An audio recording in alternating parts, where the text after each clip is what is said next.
নজর রাজধানীতে, কারণ এনসিপিআই কালীঘাট তৃণমূলের দড়ি টানাটানি আবহের মধ্যে দিল্লিতে অর্থাৎ রাজধানীতে হয়ে গেল হাই ভোল্টেজ বৈঠক। সুদীপ কাকুলিদের সঙ্গে বৈঠক মুখ্যমন্ত্রী শুভেন্দু অধিকারী। সুদীপ কাকুলিদের সঙ্গে বৈঠক শেষ মুখ্যমন্ত্রীর সঙ্গে বৈঠক করেন এনসিপিআই সাংসদরা। এনসিপিআই বৈঠকে যোগ দেন মুর্শিদাবাদে সংখ্যালঘু সাংসদরাও, দিল্লিতে আবু তাহের খলিলুল। সরাসরি আমাদের সঙ্গে রয়েছেন আমাদের প্রতিনিধি রাজীব চক্রবর্তী। রাজীব, কালীঘাট তৃণমূল এবং এনসিপিআই এর মধ্যে যে একটা দড়ি টানাটানি চলছে, এই আবহে দিল্লিতে হাই ভোল্টেজ বৈঠক, নির্যাস কি বেরিয়ে আসলো?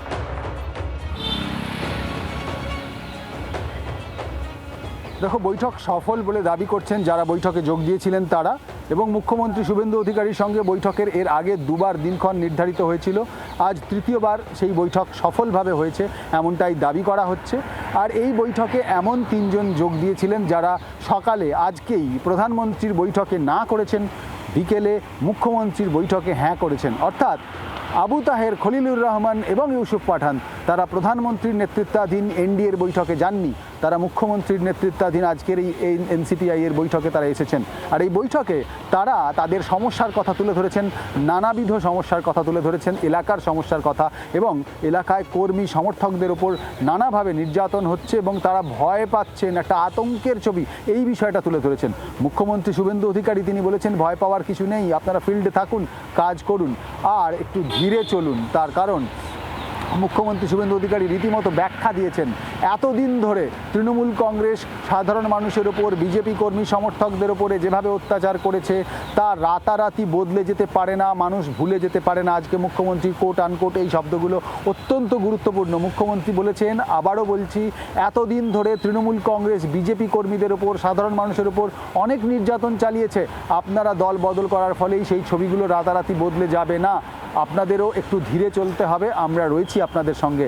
এই আশ্বাস আজকে মুখ্যমন্ত্রী শুভেন্দু অধিকারী তিনি দিল্লি থেকে, দিল্লির বঙ্গভবন থেকে যখন দিচ্ছেন, তখন মুখ্যমন্ত্রীর পাশে বসে রয়েছেন ভূপেন্দ্র যাদব, মুখ্যমন্ত্রীর পাশে বসে রয়েছেন নিশিকান্ত দুবে, একজন কেন্দ্রীয় মন্ত্রী, দলের কেন্দ্রীয় নেতা, আর একজন সাংসদ। অত্যন্ত গুরুত্বপূর্ণ, অত্যন্ত পাওয়ারফুল এই বৈঠক বলা যেতে পারে। তার কারণ আগামী দিনে বাংলার রাজনীতি কোন পথে এগোবে। তৃণমূল কংগ্রেস ভেঙে গেছে, এই খবর অনেক পুরনো হয়ে গিয়েছে। তৃণমূল কংগ্রেস ভেঙে যে নতুন দল তৈরি হয়েছে, সেই দল কোন পথে এগোবে, সেই দল কাদের সঙ্গে এগোবে, কিভাবে এগোবে, তার রূপরেখা আজকে কিন্তু মুখ্যমন্ত্রী শুভেন্দু অধিকারীর উপস্থিতিতে তার তত্ত্বাবধানে এখনো সমস্ত সাংসদরা রয়েছেন। কারণ যে 3 সাংসদের কথা তুমি বলছিলে, আজই সকালবেলা আমরা দেখলাম যে এনডিএর বৈঠকে তাদের গড় হাজির। যদিও সুদীপ বন্দ্যোপাধ্যায় তিনি কোট আনকোট ঐক্যবদ্ধ থাকার কথা বলেছিলেন, কিন্তু সেই ছবি এনডিএর বৈঠকে ধরা পড়েনি। তবে মুখ্যমন্ত্রীর সঙ্গে বৈঠকে সেই ছবি ধরা পড়ল। তাহলে কি এনসিপিআই এর মধ্যে ফাটল নেই?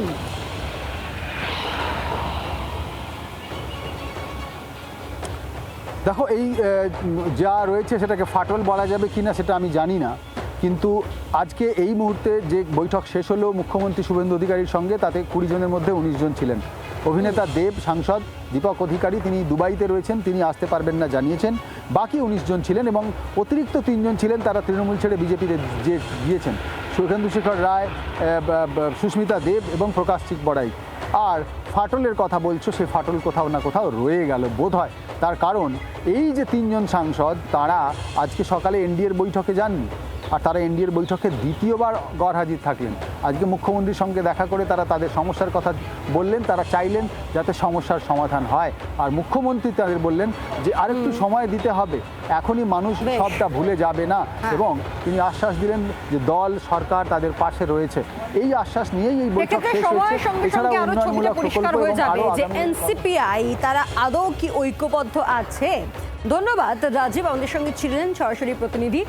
আর আজ এনসিপিআই সাংসদদের সঙ্গে মুখ্যমন্ত্রী শুভেন্দু অধিকারীর বৈঠকের পর সাংসদরা তারা ঠিক কি বলেন শুনুন। না, ওনারা আমাদের সাথেই আছেন। এইটা দেখুন, এগুলো ফেক, প্রচুর আলোচনা হয় এখন, অনেক কথা হাওয়ায় ওড়ে, অনেক কিছু হয়, সেগুলো নিয়ে এখন ভাবলে হবে না। আমরা 20 জন ছিলাম, আমরা 20 জন আছি, ইনফ্যাক্ট বাড়তেও পারে। ডেভেলপমেন্টের ক্ষেত্রে মুখ্যমন্ত্রী সঙ্গে আছেন, তিনি আগে যে কথা দিয়েছেন আজকেও সেই কথাই তিনি স্ট্রিক্ট, যে বাংলার ডেভেলপমেন্টের ক্ষেত্রে তিনি একেবারে সিদ্ধহস্ত এবং প্রত্যেকটি ডেভেলপমেন্টের ক্ষেত্রে যেমন এমএলএরা থাকছেন, এমপিরাও প্রত্যেকটি প্রশাসনিক মিটিংয়ে থাকছে এবং যাতে করে কোনো রকম কোনো স্কিম থেকে এমপিরা কোনোভাবে বাদ না যায়। সোশ্যাল সিকিউরিটি যে স্কিমগুলি আছে সেই স্কিমগুলিতে এমপিদেরও যাতে ইনভলভমেন্ট থাকে সে বিষয়ে তিনি একেবারে নিশ্চিত করলেন। ঐক্যবদ্ধ আছে এমনটাই বলছেন এনসিপিআই সাংসদরা। পাল্টা তৃণমূল বিধায়ক বা কালীঘাট পন্থী তৃণমূল বিধায়ক কুণাল ঘোষের কি বক্তব্য শুনবো। সাংসদরা বিজেপি নেতাদের সঙ্গে বৈঠক করছেন, শুভেন্দুবাবুর সঙ্গে বৈঠক করছেন বা মাননীয় মুখ্যমন্ত্রীর সঙ্গে বৈঠক করছেন, এরা তো বেসিক্যালি বেইমানি করেছেন। ভূপেন্দ্র যাদব এনসিপিআই, নরেন্দ্র মোদী এনসিপিআই, অমিত শাহ এনসিপিআই, শুভেন্দু অধিকারী এনসিপিআই, বিজেপি নেতাদের পায়ে ধরে ধরে এরা ঘুরে বেড়াচ্ছে নিজেদের অস্তিত্ব রক্ষার জন্য।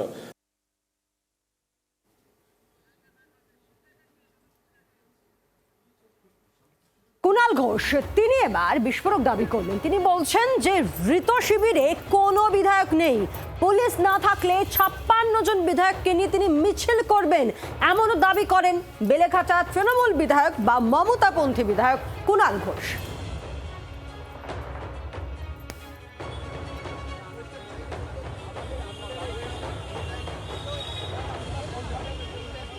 পুলিশ যদি না থাকে, পুলিশ খেলাটায় না থাকলে 24 ঘন্টা লাগবে ওদের শিবিরের মধ্যে থেকে 56 থেকে 58 জন বিধায়ককে নিয়ে আমরা এখানে একসঙ্গে মিছিল করে দেবো।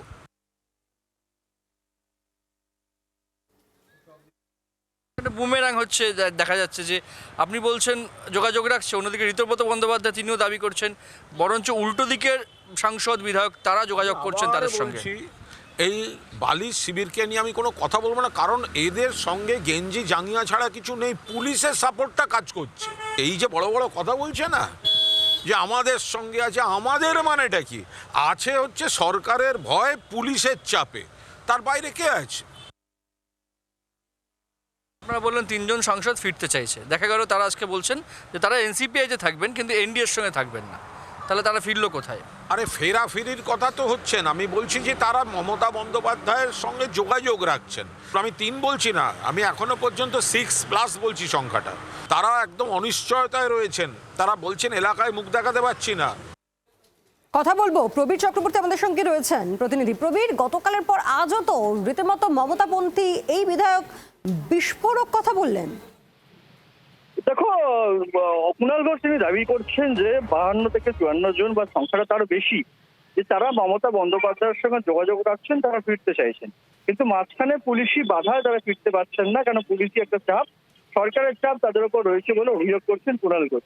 মাঝখানে পুলিশ না থাকলে 24 ঘন্টার মধ্যে এই বিধায়করা তারা মমতা বন্দ্যোপাধ্যায় শিবিরে ফিরে যাবেন এবং বিধানসভায় তিনি মিছিল করবেন বলে দাবি করছেন।